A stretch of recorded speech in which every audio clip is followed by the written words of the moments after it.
দুইজন মেয়ে তলোয়ার নিয়ে লড়াই করতে থাকে। তাদের একজনের নাম ডাইনা, কিন্তু তলোয়ার খেলায় সে তার আন্টির সাথে পেরে উঠতে পারে না। আন্টি রাগান্বিত সুরে বলে উঠে, তুমি এই খেলার জন্য যোগ্য নও। এই কথা শোনার সাথে সাথে ডাইনা মাটিতে পড়ে যায়। ঠিক তখনই ঘটনাস্থলে উপস্থিত হয় ডাইনার মা। তার আন্টিকে জিজ্ঞাসা করে তাকে কেন মাটিতে ফেলে দিয়েছ।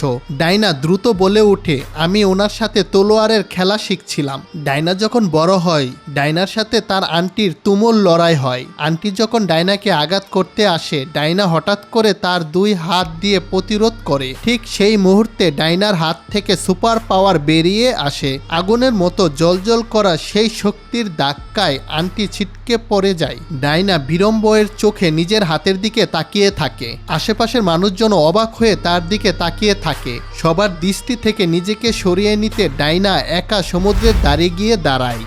নিজের হাত দেখতে থাকে। বন্ধুরা, ভিডিওটি ভালো লাগলে অবশ্যই চ্যানেলটি সাবস্ক্রাইব করে পাশে থাকবেন।